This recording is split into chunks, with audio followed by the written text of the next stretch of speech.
విరామం తెలియని పోరాట నేపథ్యమున్న కమ్యూనిస్టు నేత ముప్పాల నాగేశ్వరరావు, చంద్ర రాజేశ్వరరావు, దాసరి నాగభూషణరావు, గిరిప్రసాద్, స్వరవరం సుధాకరెడ్డి లాంటి కమ్యూనిస్టు దిగ్గజాల నేతృత్వంలో సాగిన 50 సంవత్సరాల ఉద్యమ ప్రయాణం ఆయనది.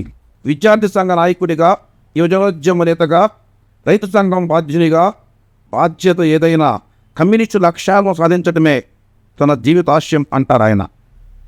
దేశంలో, రాష్ట్రంలో కమ్యూనిస్టు ఉద్యమం ప్రస్తుతం బలహీనంగా ఉన్నప్పటికీ ఎర్రకోటపై ఎర్రజెండా ఎగరేయటం తథ్యమని చెప్పే కమ్యూనిస్టు సీనియర్ నేత ముప్పాల నాగేశ్వరరావు గారితో మిస్టరీ ఆఫ్ పాలిటిక్స్ విత్ కేకే పేరుతో రాకీ మీడియా చేస్తున్న ఈ ఇంటర్వ్యూలో మరిన్ని విశేషాలు తెలుసుకుందాం. నమస్తే సార్. మీరు విద్యార్థి సంఘ నేతగా ఏఎస్ఎఫ్లో పనిచేశారు. ఏఎస్ఎఫ్ ఎంచుకోవటానికి రీజన్ ఏంటి? నేను 69-71 బ్యాచ్ అండి మాది. First 10th class. మా బాబాయ్ గారు ఎస్ఆర్ఆర్ కాలేజీలో లెక్చరర్ ఉండేవాడు. దాంతో మా ఫ్యామిలీ 16 మంది ఉండేవాళ్ళు. నాకన్నా సీనియరు మా ఫ్యామిలీలోనే మరొక బాబాయ్ కాలేజీ లీడర్గా కంటిన్యూ చేస్తున్నాడు. ఓకే. ఆ సందర్భంలో ఏఐఎస్ఎఫ్ నుంచి చేస్తున్నాడు. ఏఐఎస్ఎఫ్ అంటే ఏమిటి అనేది తెలుసుకున్నప్పుడు మా ఊరు సిపిఐకి ప్రసిద్ధి చెందిన ఊరు. ఓకే. దామినేని ఎగ్గిరామయ్య గారని 123 ఓట్ల తేడాతో ఆయన చెబ్రోల్ అన్నయ్య గారి మీద ఫస్ట్ టైము ఓడిపోవడం జరిగింది 62లో. ఓకే. ఆయన గొప్ప లీడరు. తుపాకీ గుళ్ళు ఆయన గొంతులో ఉన్నాయి. 150 ఎకరాల పొలం ఉండేది. చాలా గొప్ప త్యాగమయమైన జీవితం. ఆయన కమ్యూనిస్ట్గా మా ఊర్లో ప్రజలందరూ ఆదరించేవాళ్ళు, ప్రేమించేవాళ్ళు. కాబట్టి ఎగ్గిరామయ్య గారు అనేవాడు గొప్పవాడు కాబట్టి, ఆయన ఉన్నది సిపిఐ కాబట్టి, సిపిఐలో ఏఐఎస్ఎఫ్ ఒక అంతర్భాగం కాబట్టి నేను ఏఐఎస్ఎఫ్లో చేరితే బాగుంటుందనే నిర్ణయానికి చాలా సింపుల్ రీజన్. అంటే ఏఎస్ఎఫ్లో చేరటానికి మీ ఊరు కమ్యూనిస్ట్ ఉద్యమం ప్రభావమే బాగా పనిచేసింది అంటారు. ఖచ్చితంగా. విద్యార్థి సంఘ నేతగా మీ అనుభవాలు ఏంటి ఆ రోజుల్లో? ఏఐఎస్ఎఫ్ అనేది ఒక అద్భుతమైన చారిత్రక విద్యార్థి ఉద్యమం. అది 1936లో అవును, జిన్నా గారు, నెహ్రూ గారితో ప్రారంభమైంది. జవహర్లాల్ నెహ్రూ అధ్యక్షతన స్వతంత్రానికి ముందే ఏర్పడినటువంటి విద్యార్థి సంఘం. ఓకే.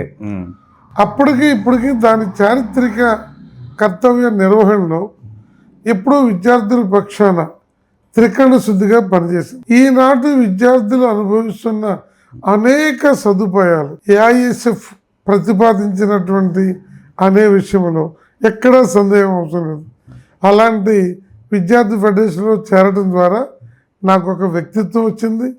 మీలాంటి అనేక మంది మేధావులు, అది ఏఐఎస్ఎఫ్, ఎస్ఎఫ్ఐ లేకపోతే మరో పీడిఎస్యునా, ఈ వామపక్ష ఉద్యమ విద్యార్థి విభాగాలన్నీ కూడా గొప్ప సంస్థలు. విద్యార్థి సంఘ నేతగా మీరు మర్చిపోలేని అనుభవం ఒకటి ఏమైనా ఉందా?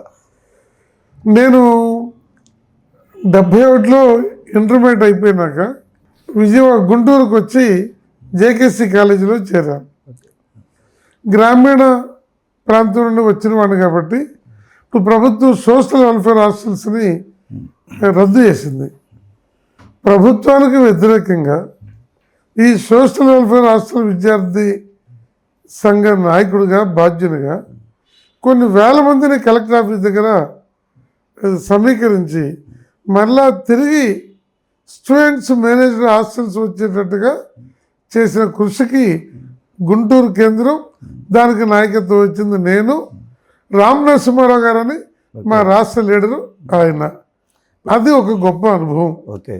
అలాగే జేకేసీ కాలేజీలో, తాటికొండ కాలేజీలో కలెక్ట్ చేసిన ఫీజుల్ని అప్పుడు మన విద్యామంత్రిగా మన జిల్లాకి చెందినటువంటి భవన వెంకటరామరెడ్డి గారు మంత్రిగా ఉన్నాడు. గోగినేని కనకయ్య గారు కాలేజీ మేనేజ్మెంట్ కమిటీ, అధ్యాపక సంఘము, విద్యార్థి ఉద్యమం, నేను ముగ్గురు వెళ్ళి సచివాలయంలో మీటింగ్ పెట్టి కలెక్ట్ చేసినటువంటి డొనేషన్స్ తిరిగి విద్యార్థులకి వాళ్ళ పేరెంట్స్ సమక్షంలో ఇప్పించింది ఒక అద్భుతమైనటువంటి అనుభవం. అది తాటికొండ కాలేజీ. జేకేసీలో నేను చేరినప్పుడు ఎస్ఆర్ఆర్ కాలేజీ అయితే మీ సీట్ ఇవ్వరా, అయినా మీ బాబాయ్ లెక్చరరు అని మా బాబాయ్ పేరు చెప్పి రోజు గారు నాకు ఇచ్చాడు. అంటే కమ్యూనిస్ట్ నేపథ్యం ఉంది కాబట్టి మీకు సీట్ ఇవ్వకూడదు అనుకున్నారు వాళ్ళు. ఇవ్వకూడదు, ఎస్ఆర్ఆర్ కాలేజీ కూడా ఆ, అనుకున్నారు. కానీ బాబాయ్ లెక్చరర్ ఆయనకి ఈయనతో కలిసి డిపార్ట్మెంట్లో పనిచేశాడు ఏసీ కాలేజీలో, అందుకని ఇచ్చారు. ఇచ్చిన 15 రోజుల్లోనే మేమంతా పెద్ద గుంపుగా వెళ్ళి రోసి గారి ఆఫీసు ముందు డొనేషన్ రద్దు చేయాలని ఆందోళన చేస్తాం. ఆయన కుర్చీ కదిలిస్తే పారిపోయేవాడు. మేము 4 మిగిలాం, నేను, నాగార్జున, తాండవ, ప్రసాద్ అనేవాళ్ళం. ఆయన పిలిచి నీకు సీట్ ఇవ్వడం నాకు తప్పు అని చెప్పి, కానీ అక్కడ కూడా సక్సెస్ అయ్యాం జేకేసీ లాంటి. అలాగే తర్వాత ఏసీ కాలేజీలో నేను పీజీ చేశాను. ఏసీ కాలేజీ లాంటి కాలేజీలో దాసరి నాగభూషణరావు గారు, మన రాజా వాళ్ళ ఫాదరు, ఆలపాటి రాజా వాళ్ళ ఫాదరు ఎన్ఎస్ఐ లీడర్ శివరామకృష్ణ గారు ఆలపాటి, ఏఐఎస్ఎఫ్ లీడరు దాసరి నాగభూషణరావు. 40 రోజులు ఆయన సస్పెండ్ చేస్తే ఏసీ కాలేజీలో సమ్మె చేసి మళ్ళా తిరిగి ఆయన సస్పెన్షన్ ఎత్తేసినటువంటి ఆ కాలేజీలో నేను పీజీ చేసి మళ్ళీ ఏఐఎస్ఎఫ్ని అక్కడ బలంగా నిర్మించాను. సార్ మీరు కాలేజీ రోజుల్లో మెరిట్ స్టూడెంట్, చదువులో అయిపోయిన తర్వాత సరే ఏఎస్ఎఫ్లో పనిచేశారు, పెద్ద పెద్ద జాబులు ఇచ్చుంటాయి మీకు ఆ రోజుల్లో. అది కాకుండా యువజనోద్యమంలో ఏఐవైఎఫ్ని ఎంచుకున్నారు. అంటే మీరు అప్పుడే నిర్ణయం తీసుకున్నారా ఏఎస్ఎఫ్లో ఉన్నప్పుడే ఇక యువజనోద్యమం తర్వాత కమ్యూనిస్ట్ పార్టీ ఇలా వెళ్ళాలని? యాక్చువల్లీ నేను 71లో వచ్చినప్పుడు డాక్టర్ కె నారాయణ గారు ఇక్కడ ఆయుర్వేదం చదువుతున్నారు. నా వైఫ్ది కూడా మా ఊరే. మా మామగారు బళ్ళారి జైల్లో ఉన్నాడు. వాళ్ళ అన్నయ్య నేను కొలీగ్స్. నాకు రూమ్ చూసి పెట్టమని సాంసన్ అడిగితే మా బావమరిది ఇప్పుడు ఆయన నారాయణ గారు రూమ్ తీసుకెళ్ళి పరిచయం చేశారు. మిమ్మల్ని నారాయణ గారి రూమ్కి వెళ్ళి పరిచయం పరిచయం చేశారు. చేశారు ఓకే. గుంటూరు కొరటిపాడు దగ్గర. రూమ్ చూద్దాంలే, లగేజ్ తెచ్చుకోమన్నాడు. లగేజ్ తెచ్చుకున్నాను. 1 నెల అయింది, 2 నెలలు అయింది, 3 నెలలు అయింది. ఆయనతో ఒక అనుబంధం పెరిగింది. ఆయన పట్ల అపారమైనటువంటి గౌరవము ఏర్పడింది. నారాయణ గారు రూమ్కి వెళ్తారా కమ్యూనిస్ట్ పార్టీకి వచ్చారు, లేదా కలెక్టర్ ఉండేవారేమో అని అనిపించింది ఎప్పుడైనా?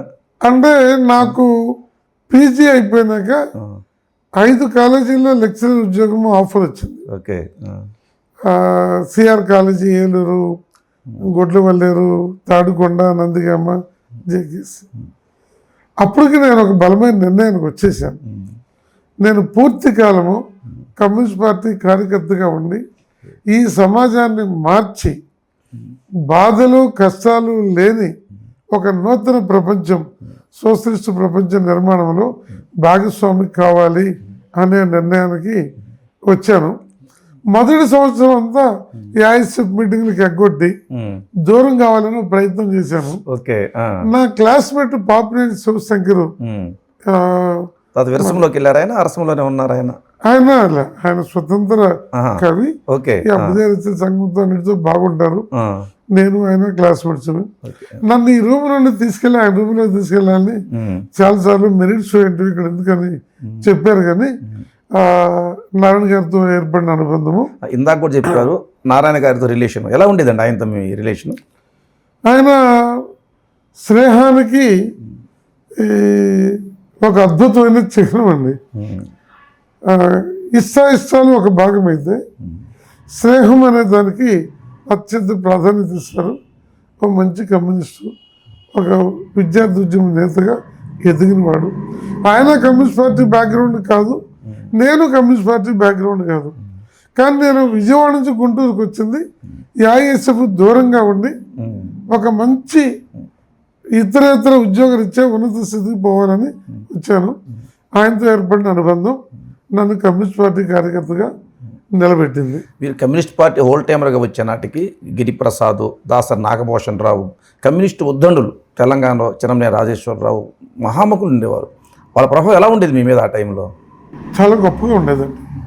నాకు దాసరి నాగభూషణరావు గారు, గిరిప్రసాద్ గారు, చిరంనేని రాజేశ్వర గారు, ఈ ముగ్గురు పట్ల ప్రత్యేక గౌరవం ఉండేది.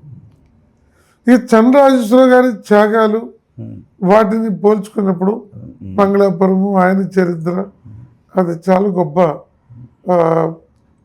ఖచ్చితంగా నిలబడి నిస్వార్థంగా ఉండాలి అనేటువంటిది నేను అప్పటికి ఇప్పటికీ పూర్తి స్థాయిలో కమ్యూనిస్ట్ పార్టీకి 1% కూడా విలువ తగ్గే పని గతంలో చేయలేదు, భవిష్యత్తులో కూడా చెయ్యను.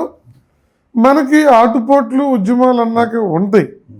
అలాగే రైతు ఉద్యమంలో కొల్లి నాగేశ్వర గారు కూడా అవును. నన్ను చాలా గొప్ప ప్రభావితం చేసినటువంటి చెన్నమనేని నాగేశ్వర గారు, కొల్లి నాగేశ్వర గారు.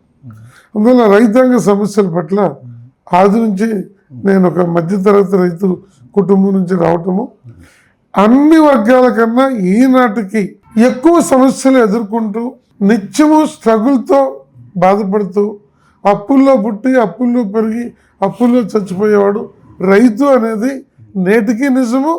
ఎన్ని ప్రభుత్వాలు మారినా రైతులకు మాత్రం న్యాయం జరగట్లేదు.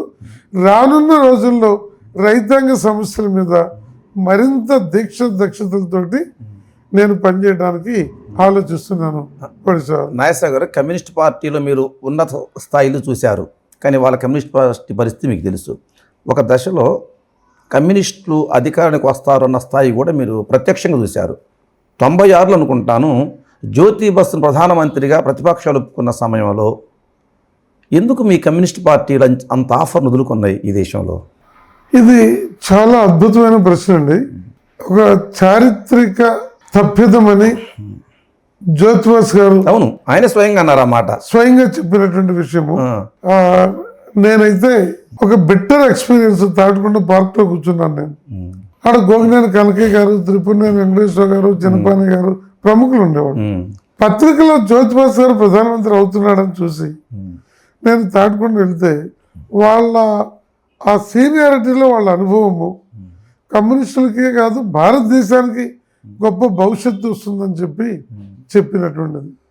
అది దురదృష్టం ఏమంటే సిపిఐ దాన్ని స్వాగతించింది, అన్ని పార్టీలు స్వాగతించినాయి, ఎక్సెప్ట్ ఆనాడు ఉన్నటువంటి ఈ భారతీయ జనతా పార్టీ ఎప్పుడు వ్యతిరేకం అనుకోండి, కాంగ్రెస్ సహా లౌకిక ప్రజాస్వామ్య పార్టీలన్నీ జ్యోతిబాస్ గారు ప్రధానమంత్రి కావాలని కోరుకున్నారు.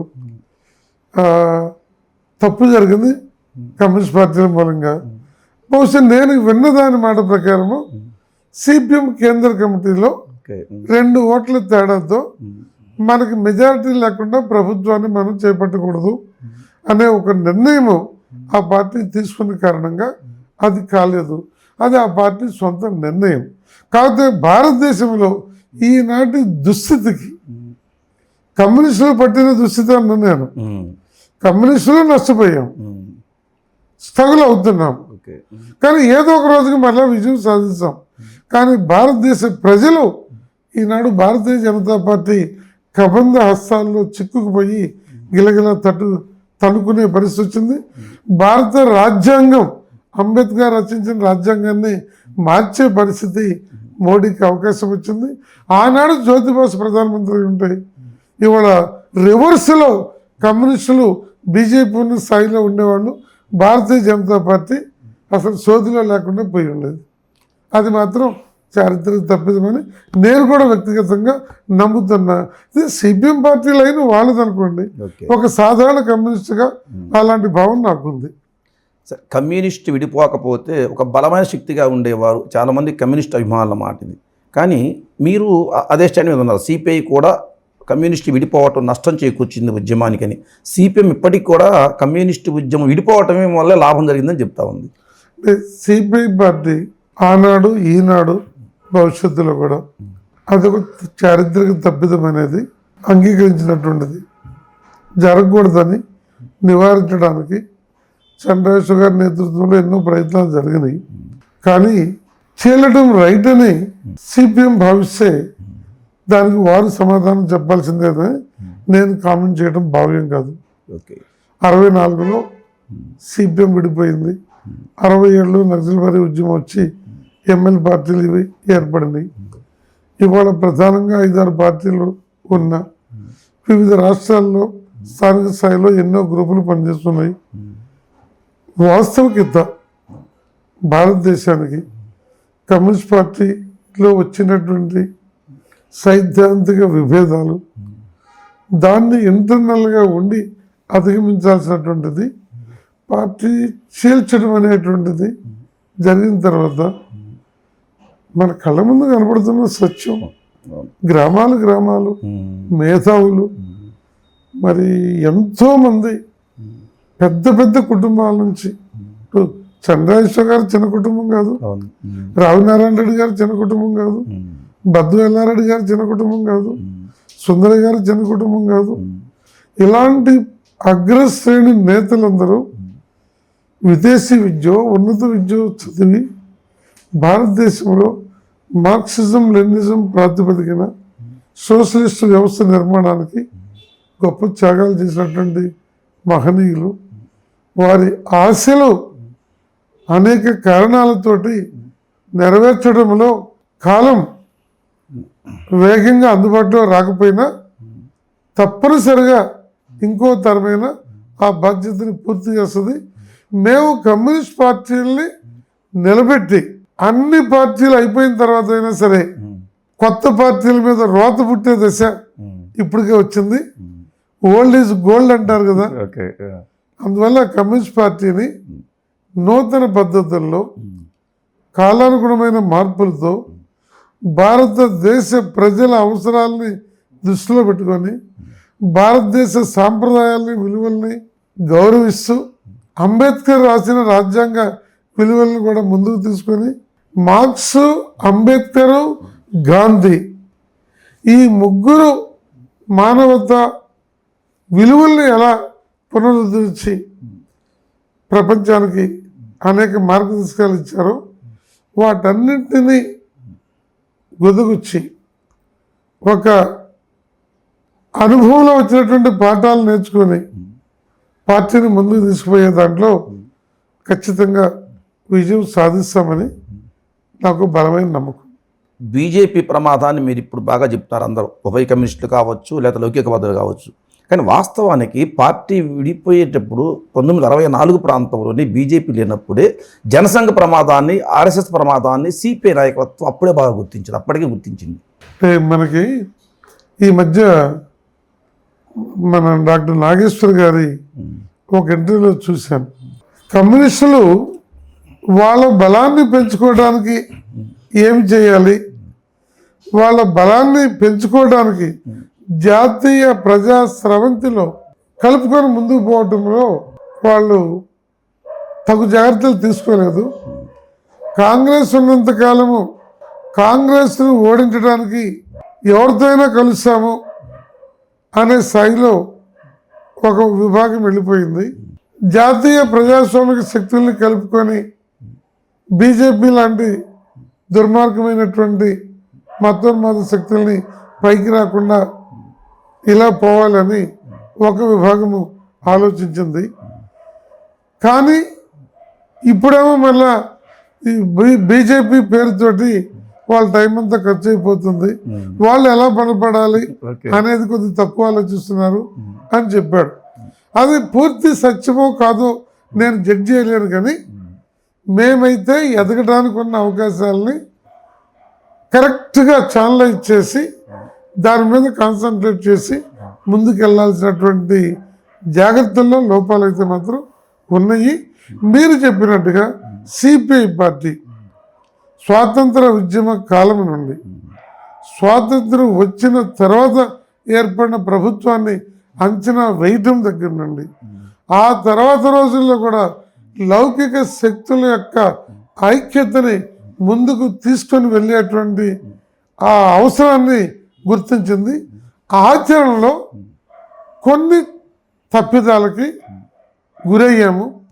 ఆ తప్పిదాల కారణంగా కొంత నష్టం జరిగితే ఇందిరాగాంధీ లాంటి వాళ్ళు గరీబీ హటావో అనే నినాదాన్ని ఇవ్వటం, దాంతోపాటు మేము చెప్పిన భూస్వామ్య వ్యతిరేక విధానాన్ని కొంత ముందుకు వచ్చి భూములు పంచడం, జమీందారీ విధానాన్ని కాంగ్రెస్ హయాంలోనే రద్దు చేయటం, మరి ఇందిరాగాంధీకి సరైన బలం లేని రోజుల్లో 69లో ఉభయ కమ్యూనిస్టుల మద్దతుతో కూడా మరి రాజభరణాలు రద్దు, బ్యాంకుల జాతీకరణ, భూ సంస్కరణ చట్టం ఇలాంటి అద్భుతమైనటువంటి ఫలితాలు వచ్చినాయి. అంటే అది కమ్యూనిస్టుల పోరాటము, పార్లమెంట్లో బయట కమ్యూనిస్టుల ఒత్తిడి ముఖ్యమైనది.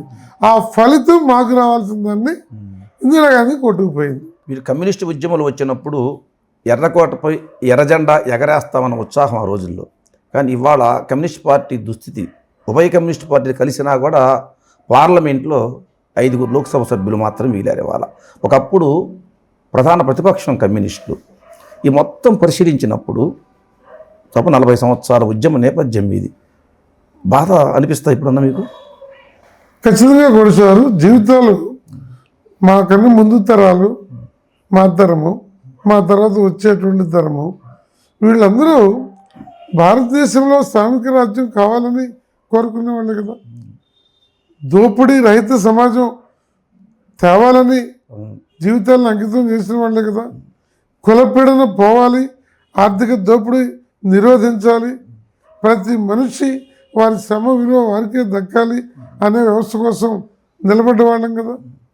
దాన్ని సాధించలేనప్పుడు వైఫల్యాల గురించి సక్సెస్లకు ఎలా పోవాలి అన్నప్పుడు ఎక్కడో కొంత లోపం ఉందనేది అంగీకరించడం తప్పదు.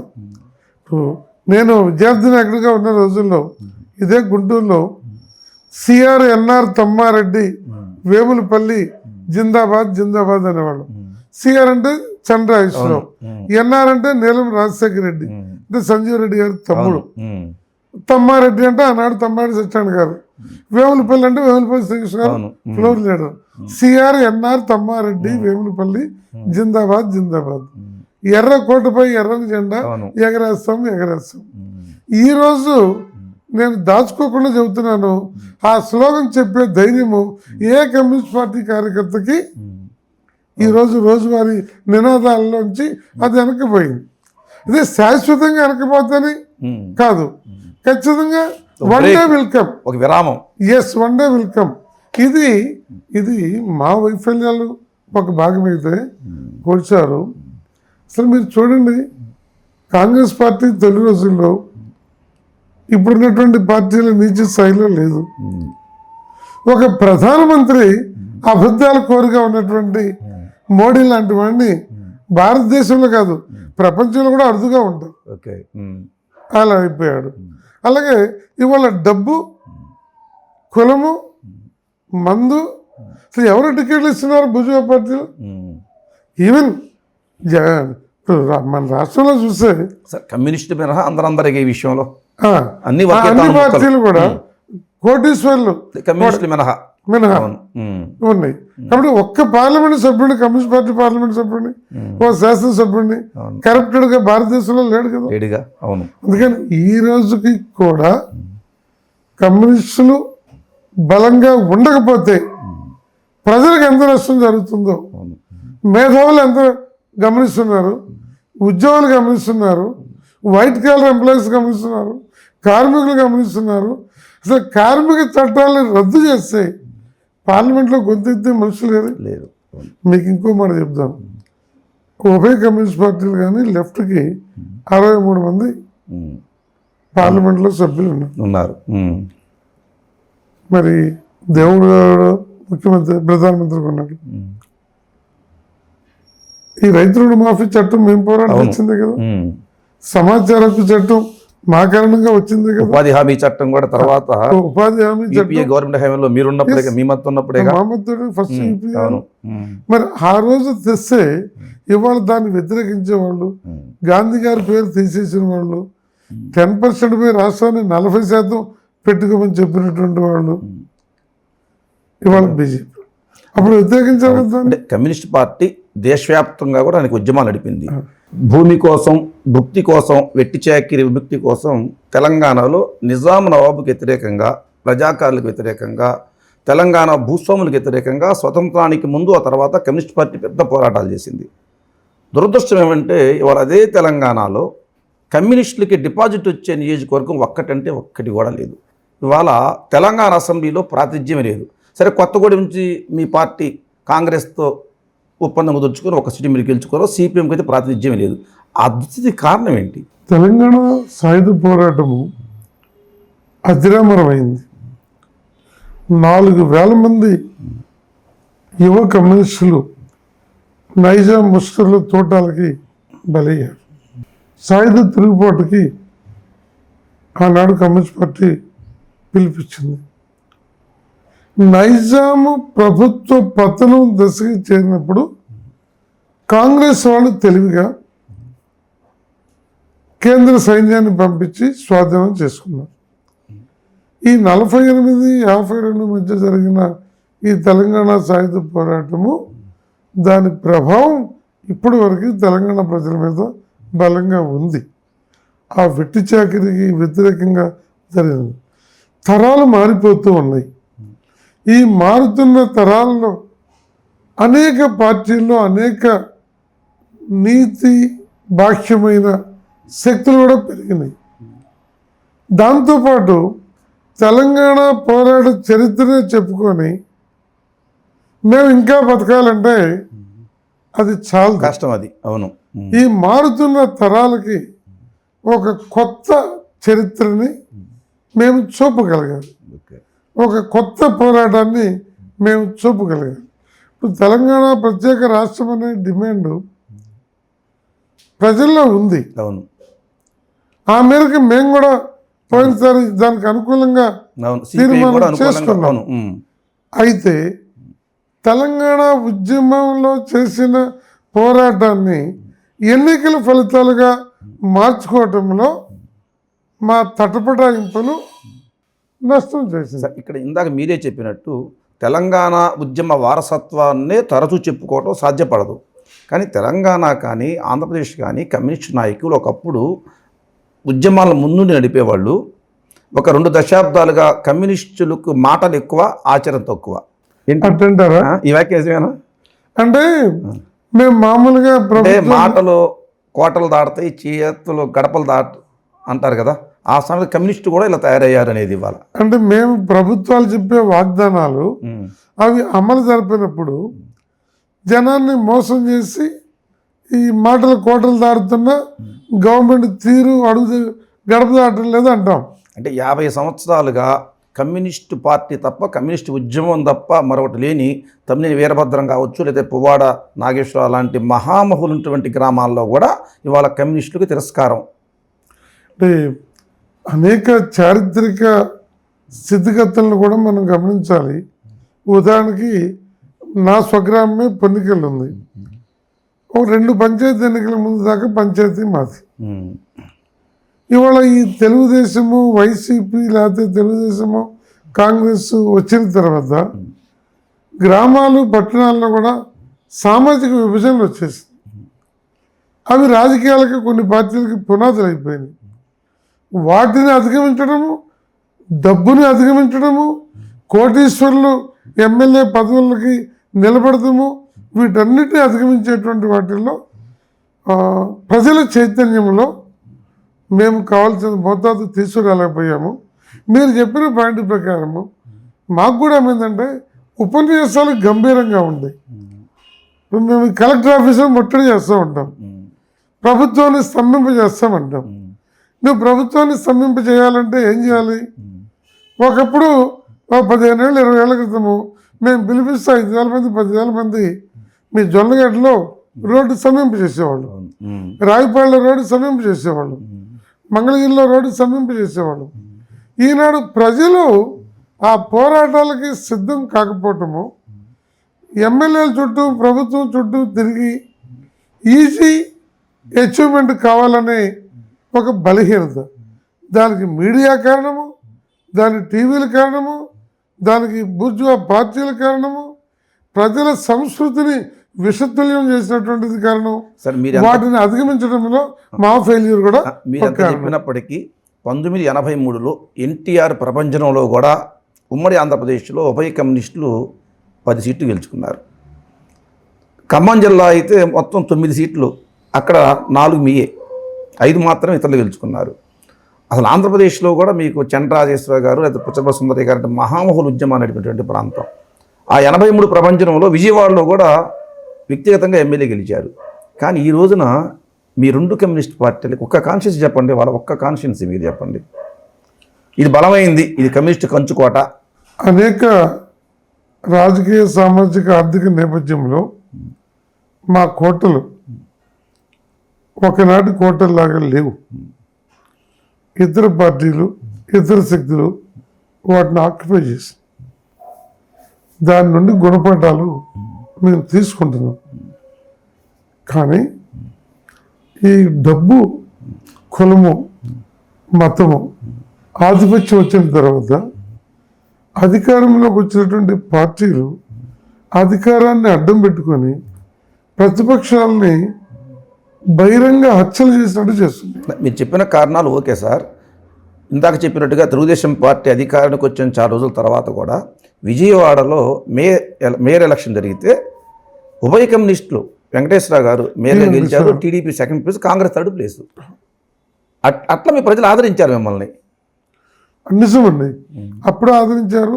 మీరు చెప్పినట్టుగా 83లో కూడా మన వినుకొండలో గంగనేని వెంకటేశ్వర గారు గెలిచారు. అలాగే దేవుడు విశాఖపట్నంలో గెలిచారు. మిగిలిన 3 తెలంగాణ ప్రాంతంలో గెలిచారు. ఆనాటి పరిస్థితి కూడా పవర్ పాలిటిక్స్ వచ్చిన తర్వాత మీరు చూడండి, మోడీ ప్రభుత్వ వ్యవస్థల్ని ఎలా దుర్వినియోగం చేస్తున్నాడు.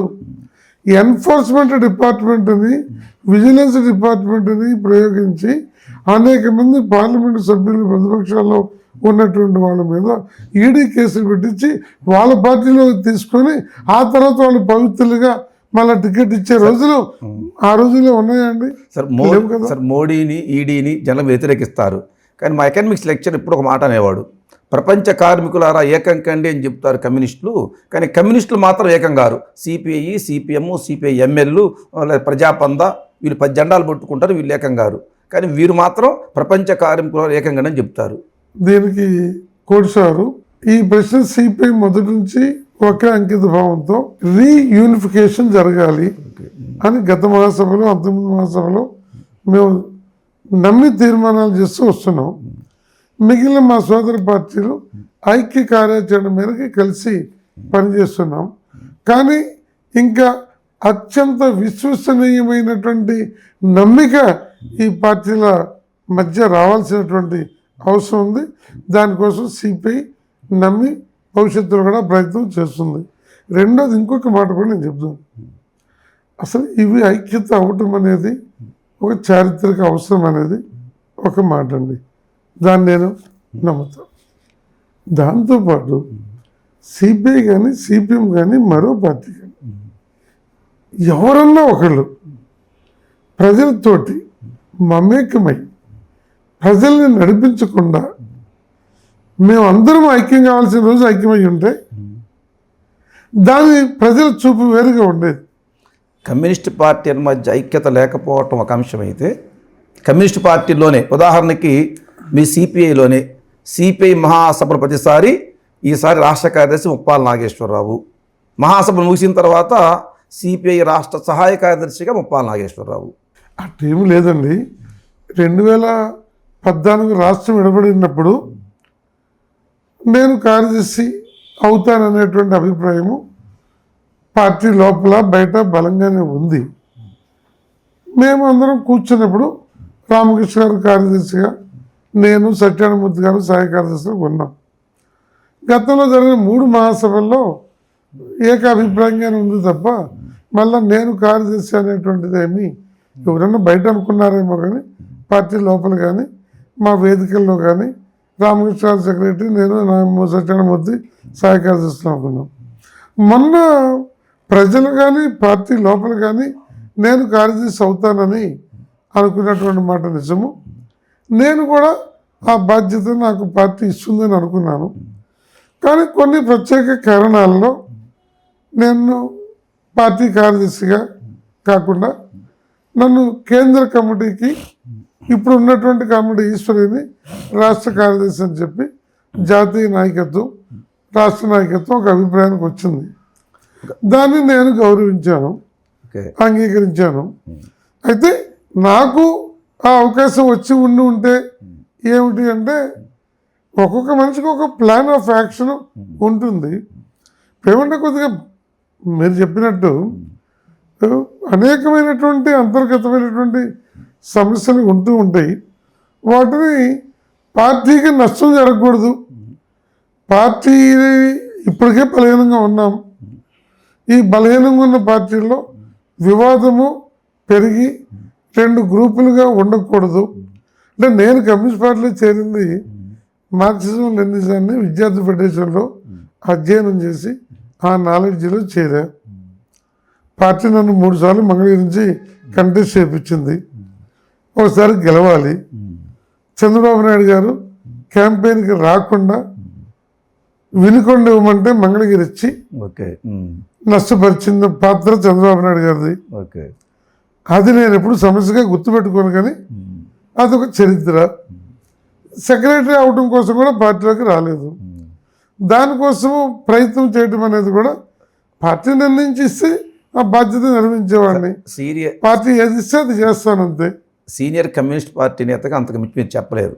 కానీ 1994లో అనంతపురం జిల్లాలో రామకృష్ణ గారికి టీడీపీ సపోర్ట్ తోటి సిపిఐ అభ్యర్థిగా రామకృష్ణ గారు ఎమ్మెల్యే అయ్యారు.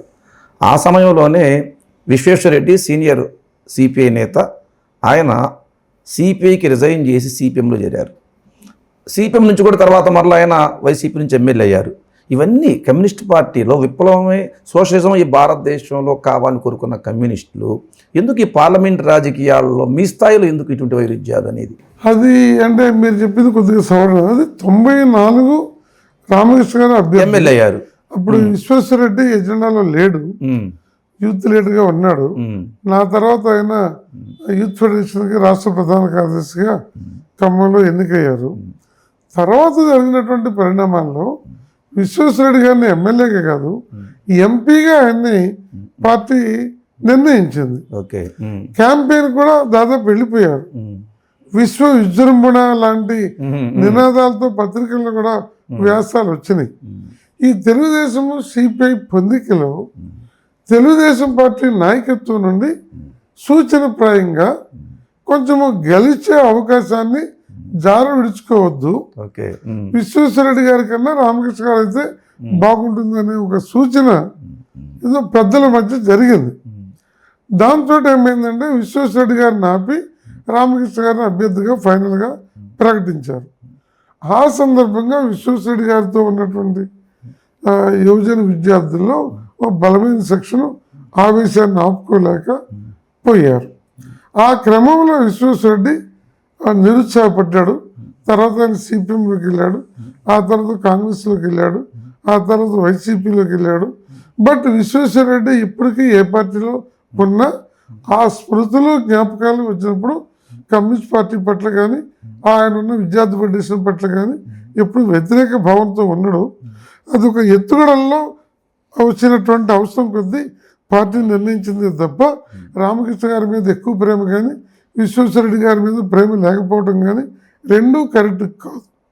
అది ఆ ఎన్నికల అవసరాల రీత్యా గెలవాలనేటువంటి దాంతో ఆనాటి నాయకత్వం అలాంటి నిర్ణయం తీసుకుంది తప్ప అందులో పొరపాటు అనేది మాత్రం కాదు. అంటే ఎన్నికల ద్వారా అధికారాన్ని చేజిక్కించుకోలేము భారతదేశంలో అని చెప్పేటువంటి కమ్యూనిస్టులు, కానీ పార్లమెంట్ రాజకీయాల భ్రమలు ఏ మేరకంటే మీరు బలపడే కొంది అసలు కార్యకర్తలు కాకుండా కొంత ఏమంటామంటే పార్టీ ప్రభావం లేని వ్యక్తులు చేరతారు.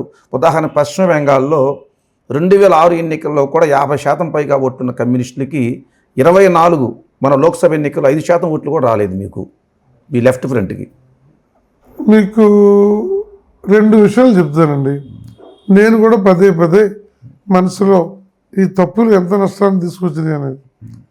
మీకు కమ్యూనిస్ట్ పార్టీకి దేవగౌడ ప్రధానమంత్రి, ఆయన ఆ సందర్భం తీసుకోండి, జ్యోతిబాసు గారు ప్రధానమంత్రి కాకుండా దేవగౌడ అయ్యారు. తర్వాత మాకు పార్లమెంట్లో లెఫ్ట్కి 63 సీట్లు ఉన్నాయి, ఒక ఇండిపెండెంట్ 64 ఉన్నాయి. ఈ అణు ఒప్పందం పేరుతో మన్మోహన్ సింగ్ గారు ఒప్పందం చేసుకున్నారు. దాని పట్ల మా నాయకత్వానికి దాన్ని తట్టుకోలేకపోయారు. దాని మీద పెద్ద మద్రాసు నుంచి ప్రకాష్ కరత్ గారు, కలకత్తా నుండి ఏబి బర్ధన్ గారు బస్ యాత్రలు పెట్టి వైజాగ్లో పెద్ద మీటింగ్ పెట్టాం అణు ఒప్పందానికి వ్యతిరేకం. నేను గుంటూరులోనే ఉన్నా, సుధాకర్ రెడ్డి గారు జాతీయ ప్రధాన కార్యదర్శి. ఆ పేరుతో ప్రభుత్వాన్ని అవిశ్వాస తీర్మానం పెట్టి మాకు బలం ఉంది కదా, 63 మంది 64 మంది ఉన్నారు కదా. యూపీలో మన దగ్గర వైసీపీ టీడీపీ ఎలా ఉంటుందో యూపీలో ఎస్పీ ప్లస్ మన ములాయం సింగ్ పార్టీను బిఎస్పీ వీళ్ళిద్దరూ ఇంత వైరంగా ఉంటారు. ఈ ఇద్దరు కలిపి కాంగ్రెస్ మద్దతు ఇచ్చారు. 24 సీట్లు ఉన్న యూపీ కదా, దాంతో ఆయన అవిశ్వాస తీర్మానించి గద్దెక్కాడు. ఆ ఒక్క ఆలోచనలో నువ్వు అబ్స్కాండ్ అయ్యి నీ కూటమి నువ్వు కంటిన్యూ చేసుకెళ్ళి నీ 63, 64 పార్లమెంట్ సీట్లు 94 కావాలి. ఈ టాక్టికల్ మిస్టేక్స్ రెండో ఎన్నికల్లో 24 అయినాయి, మూడో ఎన్నికల్లో 24 11 అయినాయి, నాలుగో ఎన్నికల్లో 5 అయినాయి, ఇప్పుడు 8 అయినాయి. ఇది భారతదేశ ప్రజలు తప్పని చెప్పలేను నేను, ఇతర పార్టీల తెలివితేటలని నేను చెప్పలేను, మా పార్టీలో ఉన్న కింది స్థాయిలో పనిచేసే మేము మా కింద కార్యకర్తలు తప్పని చెప్పలేము. మీ వైఫల్యానికి కారణం ఏమంటే రష్యాలో వర్షం పడితే భారతదేశంలో కమ్యూనిస్టులు గొడుగు పట్టుకుంటారు. శత్రువులు చెప్పే మాట అండి, శత్రువులు చెప్పే మాట. ఇప్పుడు ఆ చెప్పినటువంటి వాళ్ళందరూ ఈ దేశంలో ఈ రాష్ట్రంలో ఎన్ని గొడుగులు మార్చుంటారు. మేము నందికొండ ప్రాజెక్టు కావాలని పోరాడితే నందికొండ పందికొండ అన్నాడు ఆనాడు రెవెన్యూ మంత్రి పెద్దిరెడ్డి తిమ్మారెడ్డి. ఏమైంది? సాగర్ ప్రాజెక్టు మా పోరాటంతో దానికి ఆ స్థితి వచ్చింది కదా. ఇవాళ మన చంద్రబాబు నాయుడు గారు రైతులకి 20,000 ఇస్తున్నారండి. అంతకుముందు జగన్మోహన్ రెడ్డి గారు 6,000, 7,000 ఇచ్చారండి. కేంద్ర నీళ్ళు కలిపి 13,000 ఇచ్చారండి. ఇవన్నీ ఒకప్పుడు ఒప్పుకున్నారా? ఇవాళ ఆయన సెంటు భూమి ఇచ్చారండి, ఈయన 2 సెంట్లు 3 సెంట్లు ఇస్తానన్నాయండి. వీళ్ళ వారసులు పూర్వీకులు భూమి ఏమన్నా రబ్బరా? కమ్యూనిస్టులు భూ సంస్కరణలు అంటారు, సాగిద్దా అన్నారు కదా. అదే వారసులు ఇవాళ భూములు పంచుతున్నాం, రికార్డులు చూపిస్తున్నారు కదా ఇన్ని ఎకరాలని. దానికి వారసులు దాన్ని ఇనిషియేటివ్ చేసిన వాళ్ళు మా వాళ్ళే కదా సార్, కదా. 50 సంవత్సరాల కమ్యూనిస్టు ఉద్యమాన్ని పరిశీలించినప్పుడు మీకు సంతృప్తికరమైన అంశం ఏంటి దీంట్లో గర్వంగా చెప్పుకునేటి? నేను నా వ్యక్తిగతంగా అంటారా టోటల్ ఉద్యమ పరంగా కావచ్చు. నేను ఈరోజు బ్యాంకులు నేషనల్ చేపించినటువంటి ఫలాలు బడ్డీ కొట్టు దగ్గర నుంచి గొర్రెలు కొనుక్కొని పాడి పశువుల దాకా లోన్ ఇస్తున్నారంటే అది సిపిఐ కమ్యూనిస్టుల పోరాట ఫలితం. భూ సంస్కరణలు వచ్చినాయి అంటే భూములు పంచి కోట్ల మంది 100 కోట్ల ఎకరాల భూములు అనుభవిస్తున్నారంటే ఇవాళ ఏ పార్టీకి ఓటేశారు వేరే విషయం, అది కమ్యూనిస్టుల పోరాటం. రాజభవనాలు రద్దు జరిగినాయి అంటే అది కమ్యూనిస్టుల పోరాటం. ఇవాళ సమాచార హక్కు చట్టం వచ్చిందంటే అది కమ్యూనిస్టుల పోరాటం. ఇవాళ రైతుల రుణమాఫీ ఆనాడు ఈనాడు గత ఎన్నికల్లో 14 జరిగిందంటే అది కమ్యూనిస్టుల పోరాటం.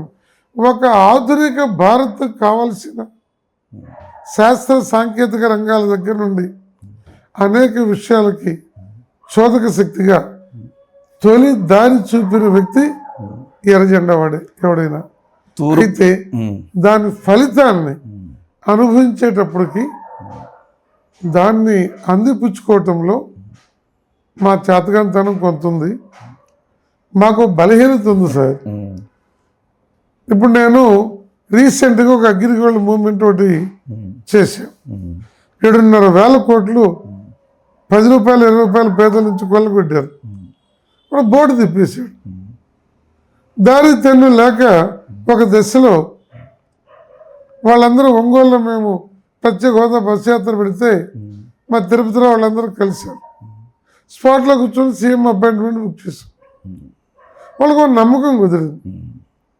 చంద్రబాబు గారు అడిగారు, ఆ కంపెనీని మేము పెట్టమన్నామా, వీళ్ళు ఏజెంట్ని జరమన్నామా, ఈ జనాన్ని మేము డబ్బులు కట్టమన్నామా అని. నేను రామకృష్ణ మా ముఖ్య నాయకులు అందరూ ఉన్నాం పోలవరం విషయం మీద కూడా ఏం చేయాలని ఆలోచిస్తున్నాం.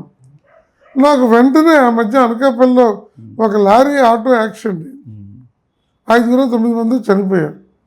చనిపోయిన వాళ్ళకి 5 లక్షల రూపాయల ఎక్స్గ్రేషియో ప్రకటించాడు ముఖ్యమంత్రి గారు. నేను చంద్రబాబు గారిని అదే ప్రశ్న అడిగా, సరే మీరు ఇది అడిగారు బాగానే ఉంది, ఈ ఆటోలో ఎక్కిన జనం కానీ ఆటో డ్రైవర్ కానీ లారీ ఓనర్ కానీ ఈ యాక్సిడెంట్ ముందు మీకు ఏమైనా చెప్పాడా ఎక్కలేదుగా. అంటే మీలాగా ఆయన పెద్ద నవ్వు నవ్వి చంద్రబాబు గారు అడ్డొచ్చావని ఆయసో అని చెప్పి అప్పుడు కుటుంబరావు గారిని పిలిచి ఈ విషయం స్టడీ చేయమన్నారు. నిజమే కదా, ఆటో అయినా ఎక్కినైనా ఆయన చెప్పలేదు కదా. మరి ప్రభుత్వ చట్టంతో కంపెనీ పెట్టి ఇన్ని వేల కోట్లు కొల్లగొడితే ఆ కొల్లగొట్టినాడు న్యాయం చేయమంటే నాకు సంబంధం లేదంటే అది కరెక్ట్ కాదు కదా.